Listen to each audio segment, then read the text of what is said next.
셜록 홈즈 주홍색 연구 제2부 5. 복수의 천사들.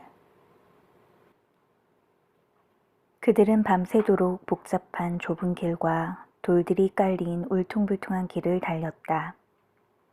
그들은 여러 번 길을 잃었으나 그때마다 호프의 산에 대한 지식 덕분에 다시 길을 찾을 수 있었다.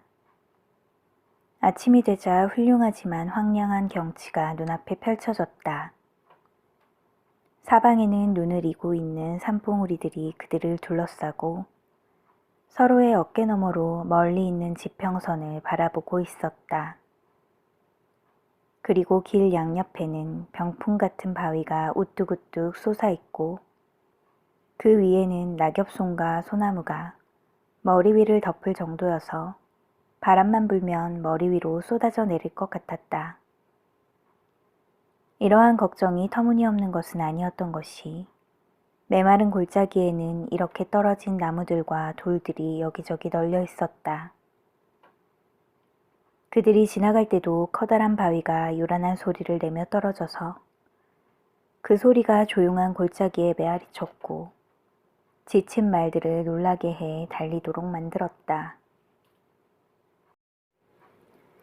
해가 동쪽 지평선에 천천히 떠오르자 거대한 산꼭대기가 축제 때의 램프가 켜지는 것처럼 하나씩 켜지면서 붉게 빛났다.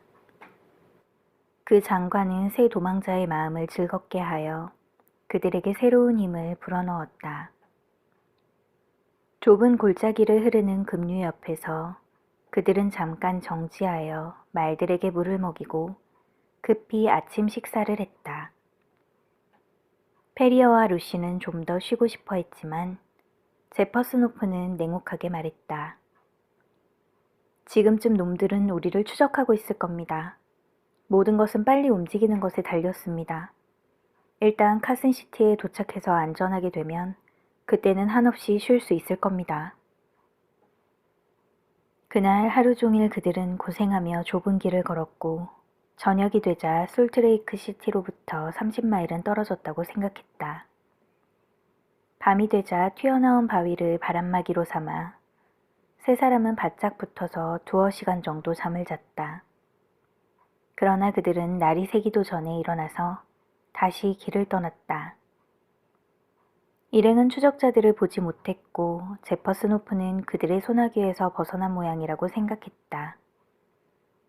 호프는 그 강력한 힘이 얼마나 멀리까지 뻗을 수 있고 자신들을 없애기 위해 얼마나 빠르게 쫓아오는지 알지 못했다. 그들이 도망친 지 이틀 반나절쯤 되자 얼마 되지 않는 음식이 떨어졌다. 그러나 호프는 산에는 짐승들이 있다는 것을 알고 있었고 전에 자주 사냥으로 생명을 유지한 적이 있었으므로 걱정하지 않았다. 그들이 있는 곳이 해발 5000피트는 됐고 바람은 살을 에이는 듯이 차서 호프는 남들의 눈에 잘 띄지 않는 후미진 곳을 선택하여 마른 나뭇가지들을 쌓고 불을 피워 페리어와 루시가 몸을 녹이도록 했다. 그는 우선 말을 메어놓고 루시에게 잠깐 다녀오겠다고 인사한 뒤에 총을 어깨에 메고 사냥을 위해 떠났다. 뒤돌아보니 꼼짝도 안 하고 서 있는 세 필의 말 옆에서 페리어와 루시는 활활 타는 불 위로 몸을 굽히고 있었고 곧 그들의 모습은 바위에 가려 보이지 않았다. 그는 한 계곡에서 다른 계곡으로 아무것도 발견하지 못하고 걸었으나 나무 껍질에 난 자국들과 다른 표시들로 미루어 근처에는 곰이 여러 마리가 있다고 생각했다. 2-3시간 동안 아무것도 잡지 못한 그는 낙심하여 돌아갈까 생각하고 문득 머리 위로 올려다보다가 깜짝 놀랄 만큼 반가운 것을 발견했다. 그것은 양같이 생겼지만 커다란 뿔을 갖고 있는 동물이었다. 큰 뿔 양이라고 불리는 그 동물은 자신의 무리들을 지키고 있는 중인 듯 했지만 다행히도 양은 반대 방향을 보고 있어서 호프를 보지는 못했다. 호프는 배를 깔고 엎드려서 총을 바위 위에 올려놓은 다음 오랫동안 침착하게 조준하고 방아쇠를 당겼다. 짐승은 위로 펄쩍 뛴 다음 바위에서 비틀거리다가 밑에 골짜기로 떨어졌다. 짐승이 너무 무거워서 호프는 다리 한 짝과 옆구리의 살 일부분을 잘랐다. 벌써 땅거미가 지기 시작했기 때문에 그는 이 전리품을 어깨에 메고 돌아가는 길을 재촉했다. 그러나 그는 돌아가려다가 자기가 문제에 봉착했다는 것을 알았다. 열심히 사냥감을 찾다가 방향 감각을 잃은 것이었다. 호프가 있는 골짜기는 여러 골짜기로 갈라지고 있었고 각 골짜기들은 너무 비슷해서 구분할 수 없었다. 그는 한 골짜기를 1마일쯤 걷다가 전에는 본 적이 없는 급류를 만났다. 길을 잘못 들어섰다는 것을 알고 다른 골짜기로 갔지만 결과는 마찬가지였다. 날은 금세 어두워지고 그는 컴컴해서야 눈에 익은 협곡을 찾았다. 그래도 오른 길로 가기가 힘들었다. 달은 아직 뜨지 않았고 길 양옆에 있는 절벽 때문에 사방이 전혀 보이지 않았다. 짐은 무겁고 고생을 해서 몸은 지쳐 있었기 때문에 그는 비틀거리며 겨우 걸었다. 하지만 한 발씩 걸을 때마다 루시와 가까워지고 있고 남은 여정 동안 충분히 먹을 만한 음식을 지고 간다는 생각에 혼신의 힘을 다해 앞으로 나아갔다. 드디어 호프는 자기가 사냥을 떠났을 때 들어간 협곡 입구에 도달했다. 어둠 속에서도 그는 협곡 입구를 둘러싸고 있는 절벽들의 모양을 알아볼 수 있었다.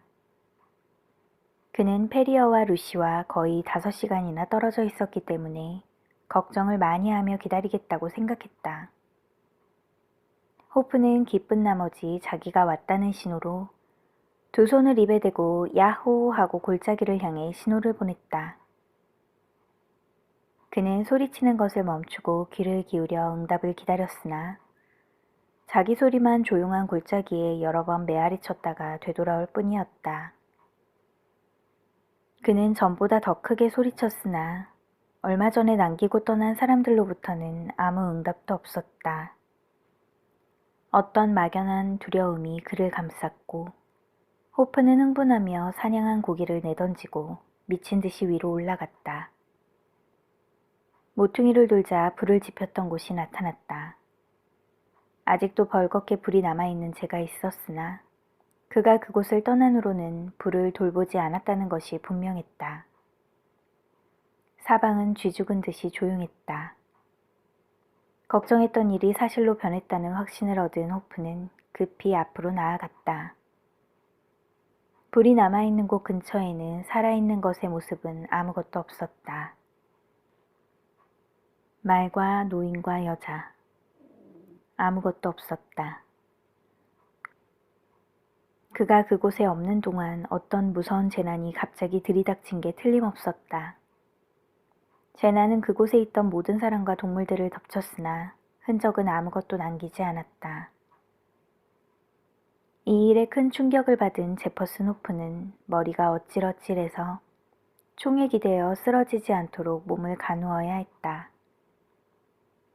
그러나 그는 근본적으로 활동적인 사나이여서 일시적인 무기력함에서 빠르게 회복했다. 그는 꺼져가는 불 속에서 반쯤 타담한 나무 조각을 찾아들고 입으로 바람을 불어 불꽃을 일으킨 뒤에 사방을 살피기 시작했다.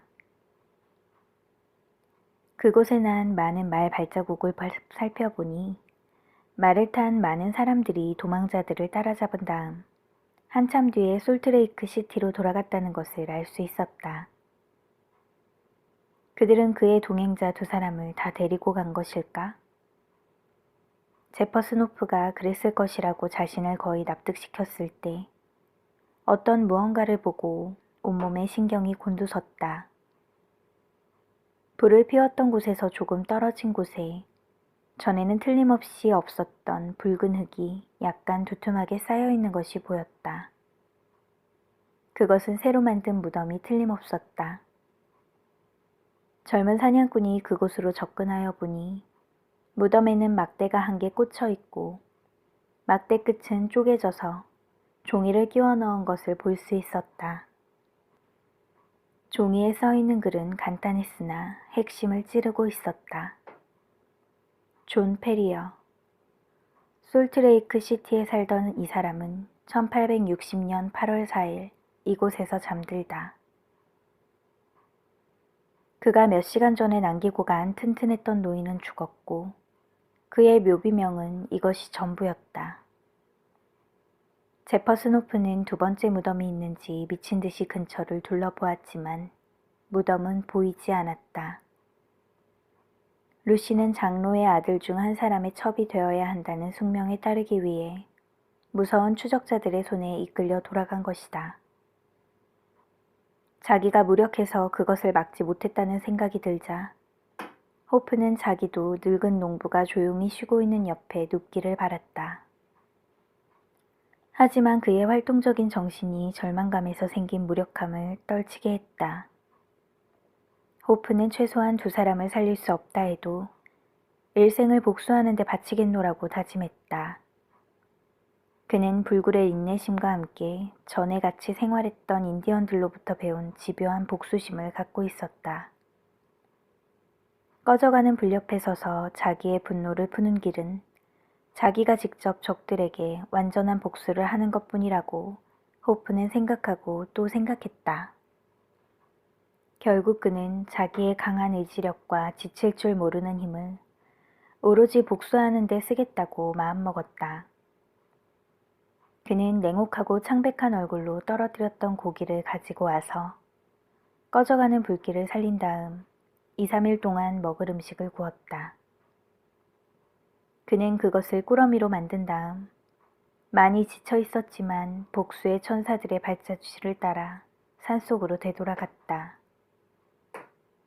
그는 말을 타고 온 길을 아픈 발과 지친 몸을 이끌고 5일 동안 걸었다. 밤이 되면 바위 틈에 몸을 던지고 두어 시간 눈을 붙이고 날이 새기 훨씬 전에 일어나서 걸었다. 엿새째가 되는 날에 그들이 비운의 도망을 시작한 독수리 골짜기에 도착했다. 그곳에서 솔트레이크 시티가 눈아래 내려다 보였다. 지칠 대로 지친 그는 총을 지팡이 삼아 기대어 눈아래 넓게 펼쳐진 조용한 도시를 향해 수척한 손을 사납게 흔들었다. 그가 자세히 보니 도시의 큰 길에는 화려한 깃발들이 걸려 있었고 무슨 경축 행사라도 열리는 듯했다. 그가 무슨 일일까 생각하고 있는데 말발굽 소리가 들리더니 말을 탄 남자가 자기 쪽으로 오는 것이 보였다. 그가 가까이 오자 호프는 루시가 어떻게 됐나 알아보기 위해 그에게 다가서서 말을 걸었다. 난 제퍼슨 호프요. 날 기억하겠습니까? 모르몬 교인은 놀란 눈으로 그를 바라보았다. 소름 끼치게 창백한 얼굴에 쏘는 듯이 사나운 눈. 누더기를 두른 너저분한 방랑자를 전에는 단정했던 젊은 사냥꾼이라고 생각하기는 어려웠다. 그러나 그를 알아보고는 깜짝 놀라며 소리쳤다. 이곳에 오다니 당신은 미쳤어. 당신과 이야기하는 걸 남이 보는 날에는 나도 위험해요. 당신이 페리어 집안이 도망치는 것을 도왔다고 장로회의 체포영장이 떨어졌단 말이오. 난 그들이나 체포영장이 겁나지 않습니다. 호프는 진지하게 말했다. 카우퍼 씨, 당신도 이 문제에 대해서 알고 있을 테니 대답 좀 해주시오. 우리는 친구 사이였어요. 제발 대답을 회피하지 말아요. 뭘 알고 싶소? 모르몬 교인은 불안한 듯이 물었다. 빨리 말해요. 바위에도 귀가 있고 나무에도 눈이 있소. 루시 페리어는 어떻게 됐습니까? 그녀는 어제 젊은 드래버와 결혼했소. 이봐, 정신 차려. 정신 차려요. 이러다가 쓰러지겠소. 내 걱정은 말아요. 호프는 기운 없이 말했다. 그는 입술까지 하얗게 질려서 기대고 있던 바위에 걸터 앉았다. 결혼을 했단 말입니까? 어제 결혼했어요. 그래서 길거리마다 깃발이 꽂혀 있는 거요. 젊은 드래버와 스탠거슨 사이에 누가 그녀를 차지할지 말이 있었지요. 두 사람 다 페리어 부녀를 쫓아간 사람들 틈에 끼어 있었고 스탠거슨이 그녀의 아버지를 쐈으니 그녀를 차지하는 데 유리한 입장에 있는 것 같았소. 하지만 그 문제를 장로회에서 토론한 결과 드래버 쪽이 우세하여 선지자는 그녀를 드래버에게 주었지요. 하지만 어제 그녀의 얼굴에서 죽음을 보았으니 드래버는 그녀를 오랫동안 갖고 있지는 못할 거요. 그녀는 사람이라기보다는 유령에 가까웠어요. 이제 그만 물어보시오. 당신 지금 떠나는 거요? 네, 떠납니다. 제퍼슨 호프는 앉았던 곳에서 일어서며 말했다. 그의 얼굴은 너무 냉혹하고 굳어 있어 마치 대리석으로 조각한 것 같았고 두 눈만이 불길한 빛을 내뿜으며 이글거리고 있었다. 어디로 갈 거요? 어디로 가든 걱정 마시오. 호프는 총을 어깨에 메고 골짜기를 내려가서 야수들이 들끓는 산속 깊은 곳으로 떠나갔다. 그러나 야수들 중에서도 호프만큼 사납고 위험한 야수는 없었다. 카우퍼의 예상은 적중했다. 아버지의 처참한 죽음 때문인지 강제 결혼으로 인한 생활의 영향인지 모르나 불쌍한 루시는 고개를 다시는 들지 않았고 점점 수척해지더니 한 달 만에 죽었다. 존 페리어의 재산만 탐내어 그녀와 결혼한 술주정쟁이 남편은 그녀의 죽음을 슬퍼하지 않았으나 그의 부인들은 그녀의 죽음을 애도하며 모르몬교의 관습에 따라 매장하기 전날 밤을 꼬박 앉아서 새웠다.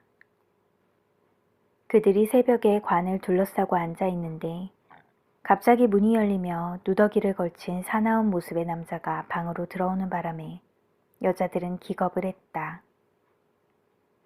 그는 떨고 있는 여자들은 거들떠보지도 않고 지난날 루시 페리어의 깨끗한 마음이 깃들어 있던 조용히 누워있는 하얀 유해 앞으로 다가갔다.